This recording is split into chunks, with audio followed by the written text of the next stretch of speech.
Hallelujah. ಎಲ್ಲರಿಗೂ ಶುಭ ಮುಂಜಾನೆ. ಈ ದಿನದ ದೇವರ ವಾಕ್ಯವನ್ನ ನೋಡೋಣ. ಪ್ರಸಂಗಿ 3ನೇ ಅಧ್ಯಾಯದ 11ನೇ ವಾಕ್ಯದಲ್ಲಿ ಈ ರೀತಿ ಹೇಳಲ್ಪಟ್ಟಿದೆ, ಒಂದೊಂದು ವಸ್ತುವನ್ನು ಸಮಯಕ್ಕೆ ತಕ್ಕ ಹಾಗೆ ಅಂದವಾಗಿ ನಿರ್ಮಿಸಿದ್ದಾನೆ.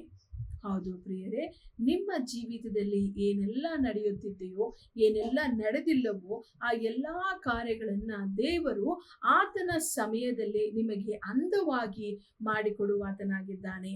ಇದುವರೆಗೂ ನೀವು ಅನೇಕ ಪ್ರಾರ್ಥನೆಗಳನ್ನ ದೇವರ ಸನ್ನಿಧಾನದಲ್ಲಿ ಇಟ್ಟು ಆ ಪ್ರಾರ್ಥನೆಗೆ ಉತ್ತರಕ್ಕಾಗಿ ನೀವು ಕಾಯ್ತಿರಬಹುದು ಪ್ರಿಯರೇ. ಆದರೆ ದೇವರ ಸಮಯದಲ್ಲಿ ದೇವರು ನೀವು ಮಾಡುತ್ತಿರುವಂತಹ ಪ್ರಾರ್ಥನೆಗೆ ಹೆಚ್ಚಿನದಾಗಿ ಅದನ್ನ ಅಂದವಾಗಿ ಸುಂದರವಾಗಿ ಮಾಡಿ ನಿಮಗೆ ಕೊಡುವಾತನಾಗಿದ್ದಾನೆ.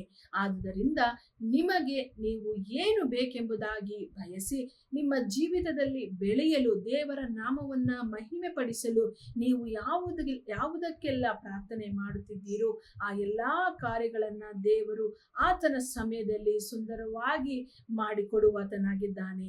ಆದುದರಿಂದ ನೀವು ನಿಮ್ಮ ಪ್ರಾರ್ಥನೆಯನ್ನ ಮುಂದುವರೆಸಿ ಆತನಲ್ಲಿ ಇಟ್ಟಿರುವಂತಹ ಭರವಸೆಯನ್ನ ಕಳೆದುಕೊಳ್ಳದ ಹಾಗೆ ಮುಂದುವರೆಯಿರಿ.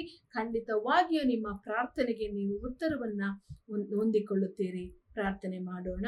ಸ್ತೋತ್ರ ಸ್ವಾಮಿ, ಅಪ್ಪ, ಈ ದಿನದ ವಾಕ್ಯದ ಪ್ರಕಾರವಾಗಿಯೇ ನಿನ್ನ ಸಮಯದಲ್ಲಿ ಎಲ್ಲಾ ಕಾರ್ಯಗಳನ್ನ ಅಪ್ಪ ಅದ್ಭುತವಾಗಿ ಅಂದವಾಗಿ ನಿರ್ಮಿಸಿ ಕೊಡುವಾತನು ನೀನಾಗಿದ್ದೀಯಪ್ಪ. ಅದೇ ಪ್ರಕಾರವಾಗಿ ಈ ಕಾರ್ಯಕ್ರಮವನ್ನು ನೋಡುತ್ತಿರುವಂತಹ ಪ್ರತಿಯೊಬ್ಬೊಬ್ಬರ ಜೀವಿತದಲ್ಲಿ ಅವರು ಏನೆಲ್ಲ ಕರ್ತನೆ ಪ್ರಾರ್ಥನೆ ಮಾಡಿದ್ದಾರೋ ಆ ಎಲ್ಲಾ ಪ್ರಾರ್ಥನೆಗೆ ಸ್ವಾಮಿ ಉತ್ತರವನ್ನ ನಿನ್ನ ಸಮಯದಲ್ಲಿ ಕೊಡಬೇಕಾಗಿ, ಅದನ್ನ ಅಂದವಾಗಿ ರೂಪಿಸಿ ಅವರಿಗೆ ಕೊಡಬೇಕಾಗಿ ಯೇಸು ಕ್ರಿಸ್ತನ ನಾಮದಲ್ಲಿ ಪ್ರಾರ್ಥಿಸಿ ಬೇಡಿ ಹೊಂದಿದ್ದೇನೆ ಕರ್ತನೆ, ಆಮೆನ್.